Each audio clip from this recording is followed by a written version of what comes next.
Okay, so let's do another one here. This one has a particular strategy we take that's a little bit different than what we've done so far. We got the cosine of u divided by 1 minus sine u equal to secant u plus tangent u. And we're trying to verify that these two sides are indeed equal to each other. So what we'll do is, again, we have two sides. Let's start looking at the right-hand side since I need to convert those secants and tangent into sines and cosines. Okay, so we have here secant. We're going to change that into 1 over cosine u. Tangent, we'll change that into sine of u over cosine of u. Okay, and well, these two nicely have common denominator of cosine already, so we can add together the numerators and have 1 plus sine u over cosine of u. And now that's all converted over into sines and cosines. So let's take a look at the left-hand side. How are we going to make it look like the right-hand side? They're very close, but not quite the same. Here's the trick. We're going to multiply both top and bottom by 1 plus sine of u. The idea here is since we have a 1 minus sign, I multiply by basically the same thing but with a plus instead of the minus. The name for this is conjugate. The conjugate is when we take a binomial and change the sign in the middle. And we get something called a conjugate. So now we're going to multiply these together. And if you saw the last example, in the denominator, when these two multiply, 1 minus sine times 1 plus sine, it's very similar to what we did. It's going to be 1 minus sine squared of u over cosine of u times 1 plus sine of u. Okay, now notice in the denominator, this 1 minus sine u is another identity. It's just going to turn into cosine squared of u. And that's the simplification that we would like to happen here, because now we can cross out a cosine from the top and get rid of one of them from the bottom, leaving it as just 1 plus sine u over cosine u.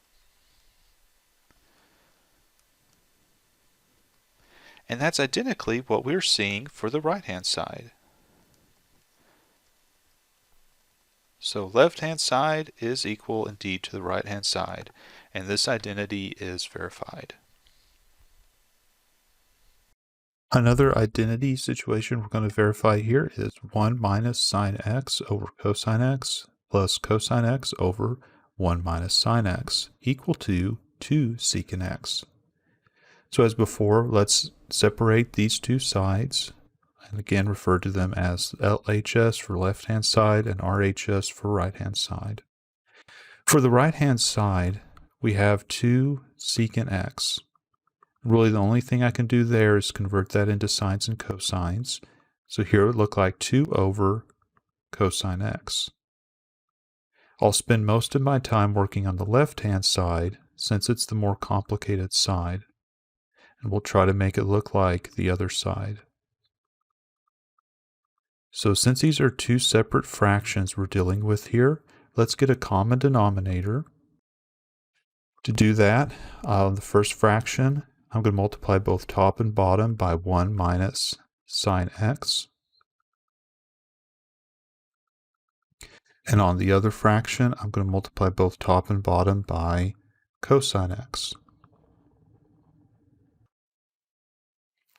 Okay, as a result, we're going to have one that looks like 1 minus sine x times 1 minus sine x all over 1 minus sine x cosine x plus cosine squared x all over 1 minus sine x times cosine x. Okay, we can add these together into one fraction. where the common denominator is underneath.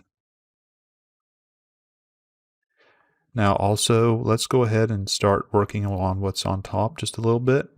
Primarily, I have to take the 1 minus sine x times 1 minus sine x and go ahead and expand it by foiling it.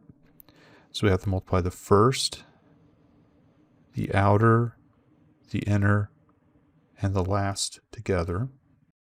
So what that would look like is 1 minus 2 sine x plus sine squared x. And then we'll bring the other cosine squared x from the other fraction together, all on top.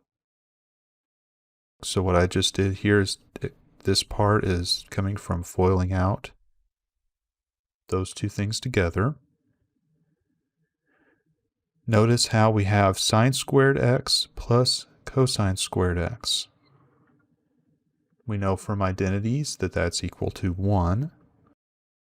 So what we're going to have on top is going to look like 1 minus 2 sine x plus 1 all over 1 minus sine x cosine x. All right, and so on top we can add that together to make it 2 minus 2 sine x